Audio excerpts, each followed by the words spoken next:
Welcome back, everyone. Authorities in Mali have arrested two men believed to be linked to an Al-Qaeda attack on a beach resort town in neighboring Ivory Coast that killed 19 people earlier this month.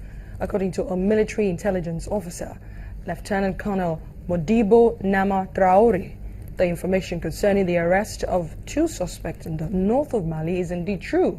He said the suspects were picked up by gendarmes and the intelligence service. Gunmen shot swimmers and sunbathers before storming into several hotels in the town of Grand Bassam, 40 kilometers from the commercial capital, Abidjan, on March the 13th. Let's get the latest on this story. Now, I am being joined by VOA's Emily Iob. She joins me from Abidjan. Thank you for speaking to us on Network Africa. You know, you've been monitoring the story very closely. What more can you tell us about the arrests and the suspects? Well, the two suspects are of Malian nationality. They are, according to the Malian authorities, they have actively participated in the terrorist attack in Grand Bassam. One of them is suspected to have hosted in his home in Abidjan some of the men who later carried out the attack and also helped them with logistics prior to the shooting. And the other man is suspected to have been the driver of the alleged ringleader of the attack, a man identified as Kunta Dalla, who is still on the run and wanted by Ivorian authorities. That's right. So how important is it for Mali and Ivory Coast to work together to share more intelligence on resolving this crisis? Obviously, there are still more people out there. You know, what would you have to say about that? It is critical because, as we can see, the men who are involved in this attack cross borders, they take planes. The Ivorian Minister of Security said that the terrorist network behind the attacks in Bamako, in Ouagadougou, in Abidjan are connected. Al-Qaeda and the Islamic Maghreb claim responsibility of the three attacks. So last week, when the ministers of Mali, of Burkina Faso, of Ivory Coast, and of Senegal met in Abidjan, the priority was to improve collaboration, to share intel, to better track people's movement within the region, and to better control border, just to better cooperate in order to better track people's movements. Like you have rightly pointed out, African leaders involved in this dastardly act. I mean, the countries that appears to be victims in this case are working seriously together. But there were other nationalities involved in this attack who were not necessarily Africans. What more do we know about these countries' support for Ivory Coast, Mali, and other countries involved in breaking the terrorist network in the region? Indeed, there were 6 nationalities among the victims in Grand Bassam. And the Ivorian authorities have indeed been assisted by, with investigators from France, from Germany, from Mali, from Morocco, as well as regional office of the FBI and of Interpol. The Ivorian Minister of Security said that they are making good progress in dismantling the terrorist cell behind this attack in Mali, in Burkina, and in Abidjan.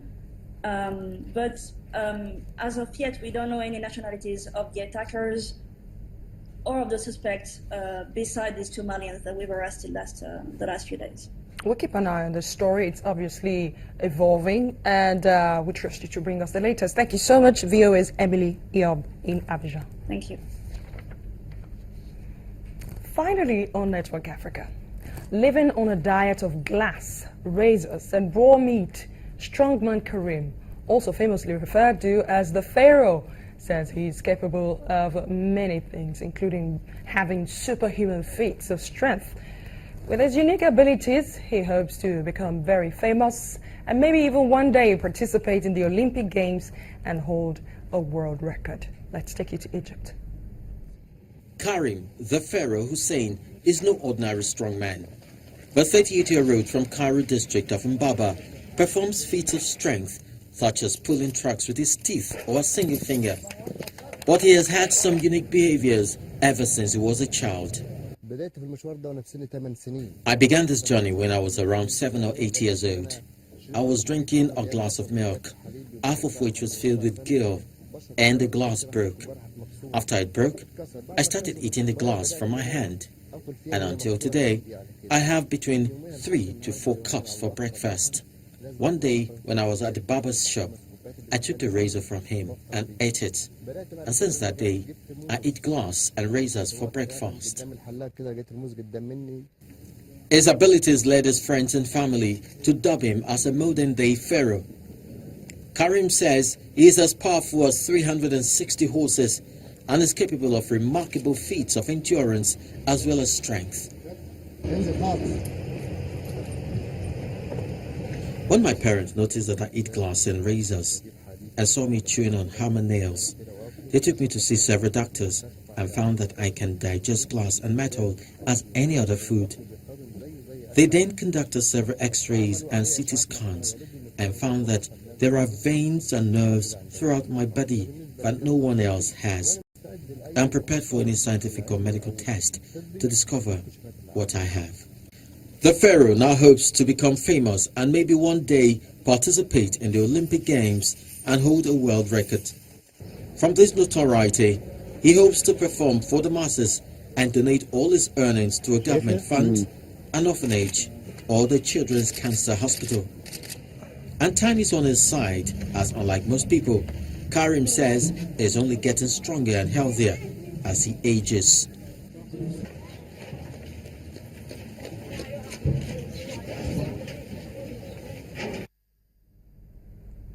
Your guess is as good as mine. Well, that's Network Africa, but before I let you go, I have a question of the day. What's the role of the church in fostering peace amidst the threats of terrorism in Africa and around the world? Please send your answers to networkafrica@channelstv.com or find me on Twitter @DeshewaJosh. Thanks a lot for watching. I'll see you again.